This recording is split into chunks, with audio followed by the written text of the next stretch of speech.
Hey everyone, how you doing? I've been conducting an experiment all summer, growing the same varieties of peppers here in the greenhouse as well as outdoors in the raised garden beds, and I wanted to see the difference. Today is harvest day for most of those, and we're going to see the results of that experiment. My name is Sharon, and I garden on a large yard in a small town in east central Saskatchewan, Zone 3. Welcome to my Sask Garden. So the three peppers I've been growing are Olympus, Red Knight, those are the two bells, and the hot pepper is called Flaming Flare. I started them from seed at the end of February, all of them, which is about 2 to 3 weeks earlier than I normally would, but I was going to be away mid-March, so that's the reason why I started them earlier. I do prefer a mid-March start date. Anyways, then I grew them on under grow lights in the basement. Pretty cool basement, and they grew slowly.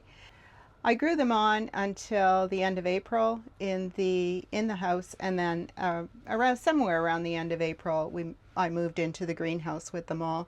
They were up potted into the red solo cups, and then after that I up potted them again into a pot about this size, and that's how they grew in the greenhouse until early June, when I took 3 of each variety and potted them into these 10-gallon grow bags, and the rest, I think there's 5 of the bells each and 2 of the Flaming Flare out in the garden.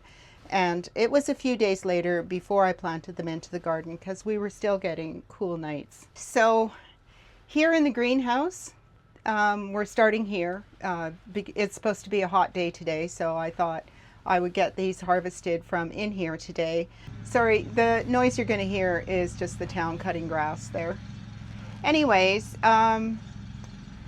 growing here in the greenhouse has worked very well. What I didn't consider was staking when I first planted them, and next year when I do that, I will need to do it again. And what seems to work is a stake right in the center.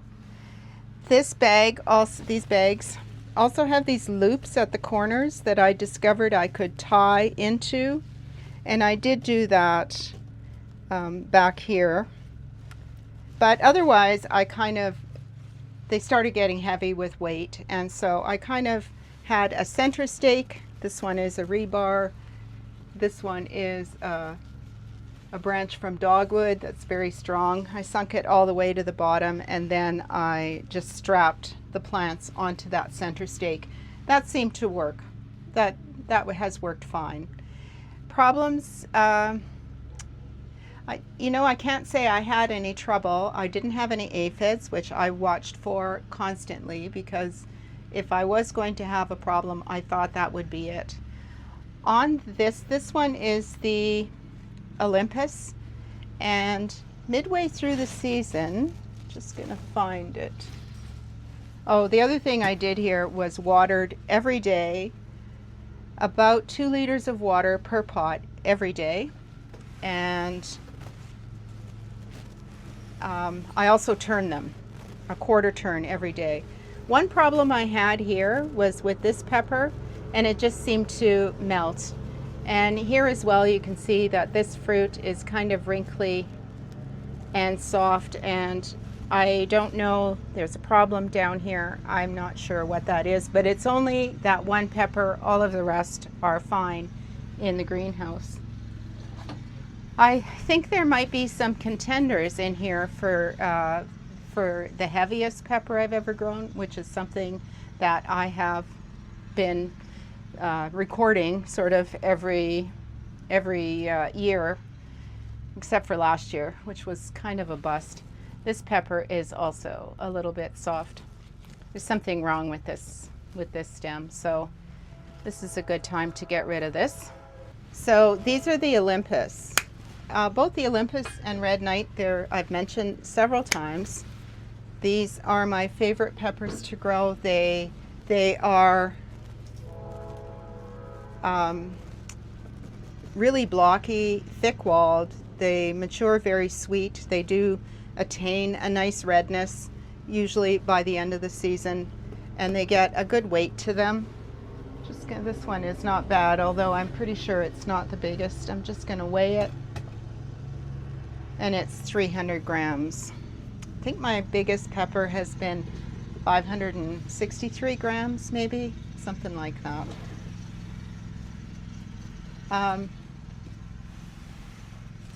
Also, I see here that these plants are still putting on growth and still forming fruit, and it's the end of August, so what I'm going to do with all of these peppers, this is a big baby right here. What I'm going to do with all of these peppers is I think we're going to have some stuffed peppers for supper tonight, but I cut them in half and take out all the seeds and the membrane, and then I just chop them up, usually into, oh, I don't know, 1 inch or 2 inch strips, and then I freeze them. Now that one comes in at 342 grams. There's a beautiful pepper. They do mature to a really nice deep red color, which I like. Oh, lighter, that's 315 grams. I thought that would be one of the contenders, so obviously not. And we have some green ones, but they are starting to blush, just like a tomato.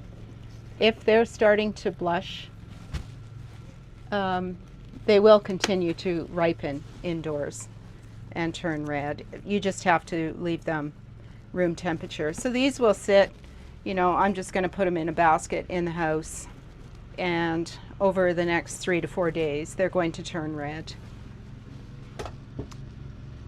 350 grams, so just a little bit bigger.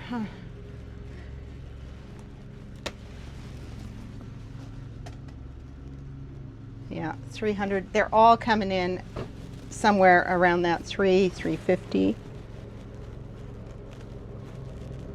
I mean, which is still okay. I'm not complaining, for sure. You know, it's just a little, kind of like a little contest I have with myself every year to see if I can get another bigger pepper. The ones that you know, this is my first time growing in the greenhouse, so that 500 and whatever gram pepper that I had was grown outside. Oh, one more. Good. So off those 3 plants, and you know, off that one plant that kind of died at the top, I did harvest 2 other peppers from that. So from these 3 peppers, and this is the Olympus, I'm going to count those 2 that I already took off. 4, 6, 8, 10, 12, 14 peppers. And there's a few on this plant that are still, I'll still let them grow. I'm not going to, you know, get rid of everything now. I think they could possibly have another month of growth. We did have we did have a +3 temperature the other night, and I did not heat it in here. So we'll see if they continue to bloom. Of course, now at the end of August, light levels are getting a lot lower. And anyways, I'm going to let them grow. There's no reason to take them out yet and see if they produce any more. They, you know, a lot of energy it was taken into keeping that fruit on the plant, and so this may be helpful. Yeah, there's still wee little ones coming up.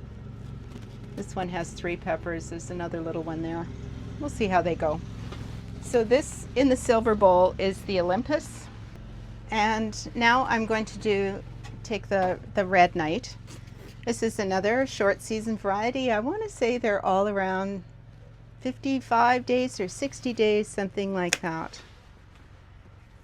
And I can see here this one is starting to blush some, although it's still a very light green at the bottom. Beautiful peppers, perhaps not as big as the Olympus. But, you know, usually I can't tell the difference between the plants. This one's nice. Not particularly heavy. I'll just check the weight.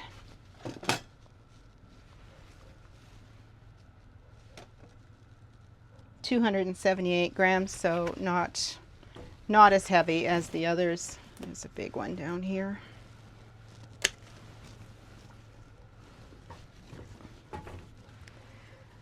The other thing I want to get to is making some hot pepper jelly. Yeah, these are smaller.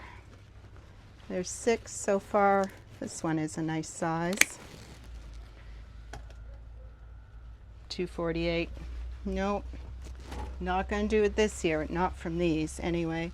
This one I'm going to leave on there because it's still green and not showing any signs yet of blushing. There's another 2 here that are also still fairly green.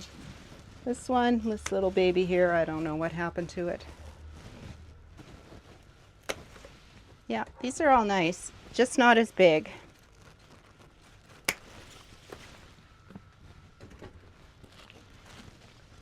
Oh, there's one more in there. That one's kind of a squatty shape, which is not normally what I would find with these. So there's still 2 small ones on this plant, another one there, 3 small ones. And then some green ones that I think, oh, maybe I'll chop them. These bigger ones, could use green peppers too, although I prefer the red. All right, and there is the last one. That one has some weight. This one might be the biggest of this bunch. Yeah, 281 grams. So out of these, 2, 4, 6, 8, 10, 12, 13 peppers out of this. So pretty close.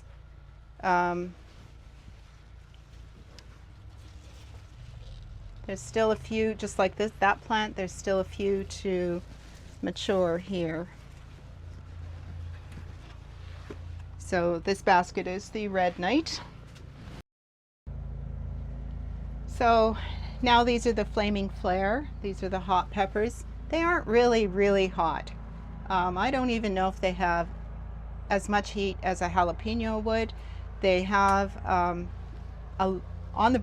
the Scoville scale for heat units for peppers, these rank toward the lower end, and I quite like them. I'm going to have more than I need here for sure. So I don't ever weigh these. I will count them only because, you know, they are a very productive plant.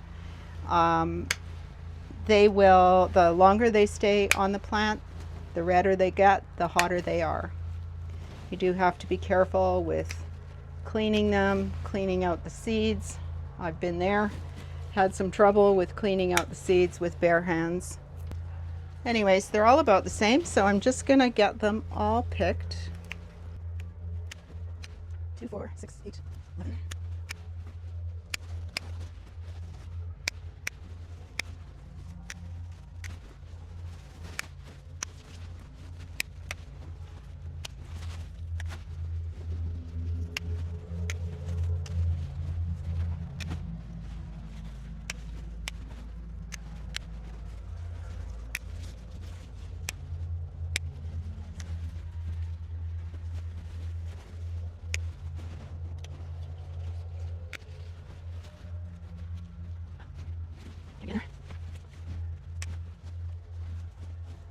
Okay.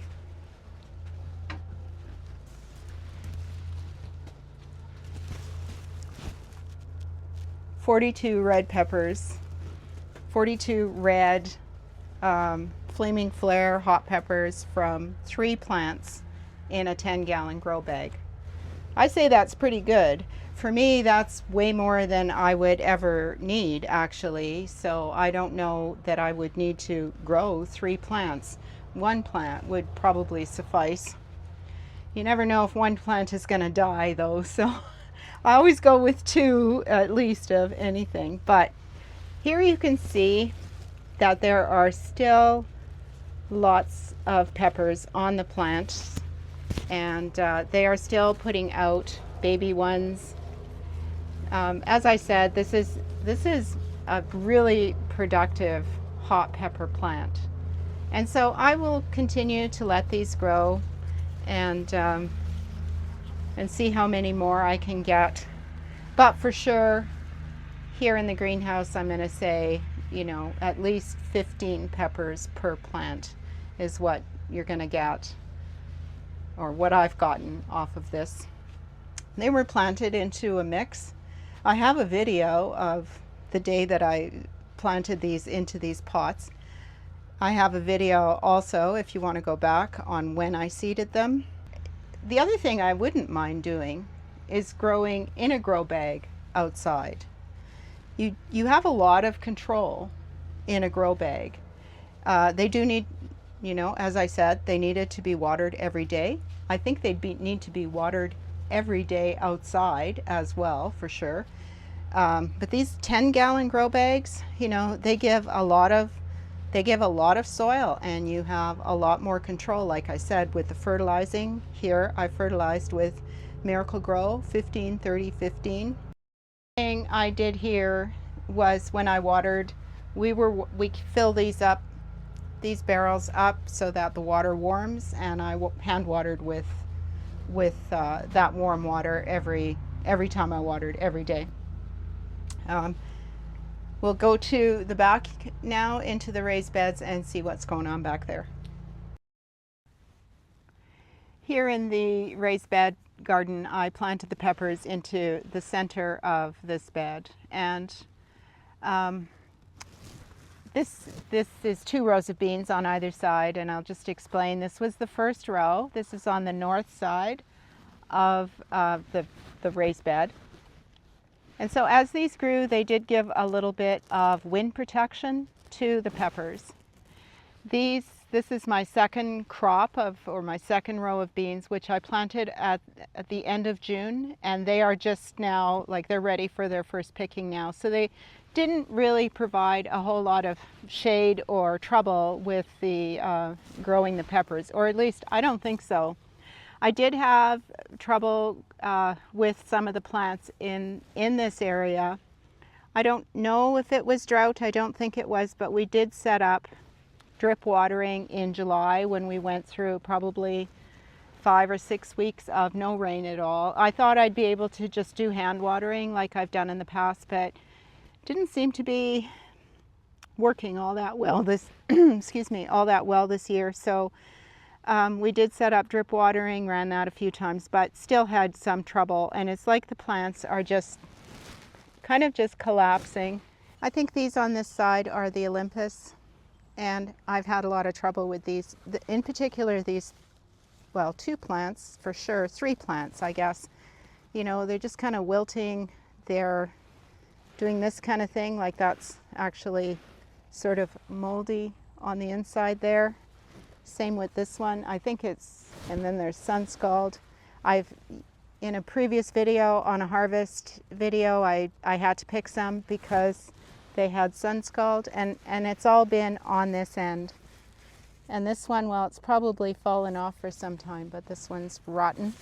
And on the same plant, a nice one. There's nothing wrong with this one at all. So that's on the shady side. So definitely some problem with sun scald here. There's another pretty good one, although starting to show some signs of sun scald. And the plant itself is just, you know, it's not real dry.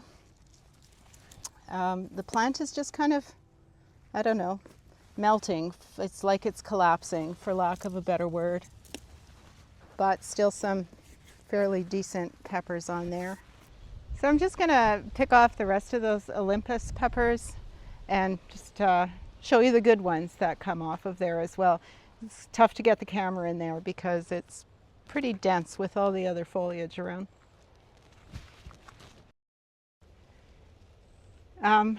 You know, some really nice peppers came off those Olympus plants, the ones that were further in. The ones on the very west edge of the border, those were the ones that had the most trouble with the sun scald. And so there was 4 peppers that are, you know, they were close to full size, but they're basically rotten. And out of the 6 plants, 6, 7, 8, 9, 12, 13, 14, 15, 16, 17 peppers, plus the 4 over there, out of 6 plants. Not bad. The greenhouse peppers were better. So this is the Olympus variety. I'm pretty sure they were the Olympus. They had, as you know, there might be a tag actually. I never thought to look for the tag in there. They might be, but they were the ones that had the much fatter leaf, much bigger leaf when I planted them out, which the Olympus had. My bowl is not small enough or not big enough. That's a good problem to have, I guess. There we go. So I have 5 plants of the red night peppers. I initially had 6, but I had one plant of that just up and melt or just died for what seemed to be no reason. I pulled the whole plant at the time, just in case there was disease. I picked off healthy peppers, 937 grams worth, I think 3 peppers. And that was probably a month ago, so I just pulled the whole thing, had healthy roots, had nothing, and it was moist, had nothing that I could see that, you know, would have caused that problem. Very nice looking fruit on these. One plant has absolutely fallen over, even with the stake. It has fallen over just with the weight of the fruit, so I'm just going to get to picking here. These beans are kind of in the way a bit.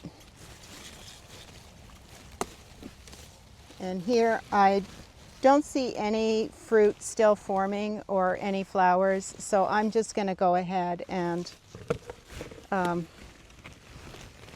not going to salvage the plants for more.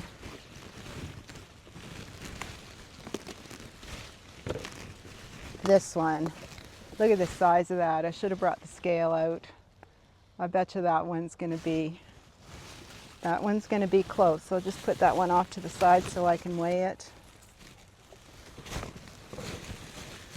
So that's 5 peppers from this plant. So kind of the same as the greenhouse, where I think they pretty much averaged 5 peppers.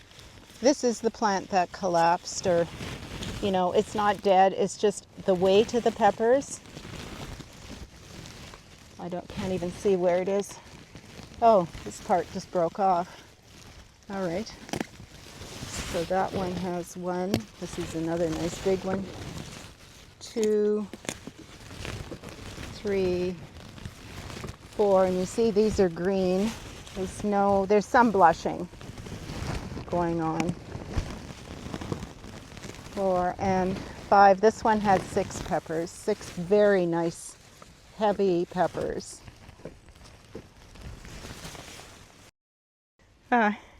So again, about 5 peppers per plant. 5 nice size ones for the most part. So I'm just going to pick the flaming flare. They're still flowering. I don't see any youngish, like I see lots of red, just the odd little one, but I am not going to save the plants for further production in here because I have enough red peppers. So I have 2 plants here, and the greenhouse ones had about 15 peppers per plant. All right, so that first plant had 14 peppers. 17 from the little one, or from this second one, and one wee little baby one. So 17 and a quarter. As I was going through, there was just the odd one that still is producing fruit, and I suspect that these would continue to mature because they have a very short maturity date. Once it's not like a bell pepper that takes something like 6 weeks from the time it flowers or is pollinated. From the time fruit begins, I think it takes 6 weeks for the actual pepper to mature. I think overall it's easier growing indoors or in a grow bag as opposed to outdoors. There's so many more things for consideration. Outdoors, the temperature for one, there's more bug pressure outdoors. Again, I didn't have any aphids or anything this year, but they would probably land up out here quicker. I don't know my choice for growing them with beans. I'm not usually, don't pay attention to companion planting. I did look to see if there was anything that would be detrimental to growing them with beans, and it didn't appear that there would be. If anything, I thought, perhaps some capturing the nitrogen, beans capture nitrogen and put it down through their roots, so I thought maybe it might be helpful in some way. I don't know what the trouble here was. I usually don't have much trouble getting peppers to maturity in a raised bed. I utilize row covers and whatever I need to. But having done this experiment with peppers growing in the greenhouse, next year I'm going to try growing 5 of those 10-gallon grow bags in the greenhouse and just that's all. I might try 4 in the greenhouse and 1 grow bag outside, just to see. I have grown in 5-gallon pails. The grow bags are superior in their growth. I think they're not very expensive, considering that you probably have to go out and buy a 5-gallon pail if you don't have any, and they cost. So the grow bags, I think, are better in that respect. If you have to buy something, you may as well buy grow bags because they allow that oxygen all the way around. I think 3 peppers was fine in the grow bags. In that video where I potted them up into the grow bags, I questioned that, whether I should go with 2 or 3, or I really wasn't sure. But I think seeing that on the outside where they have lots of soil around them, I got an average of 5 peppers off a plant, and I got that same amount off the peppers in the greenhouse. So in that respect, there was no difference. Overall, I think, maybe my season can be longer in there. The other thing I forgot to mention was I pinched all of the peppers, and maybe next year I won't do that. I will not pinch and see if there's going to be a difference that way. But anyways, I hope you enjoyed my little experiment and got some insight into the differences that can happen with growing in different environments. And next year I think like I said, I'll grow in a grow bag outside. I have also some other maybe 8-gallon grow bags. I could try growing in those as well, and just to see the differences that can happen. Thanks for watching. I hope you enjoyed the video, got something out of it. If you did, give me a thumbs up, and while you're down there, hit that subscribe button. Thanks. See you.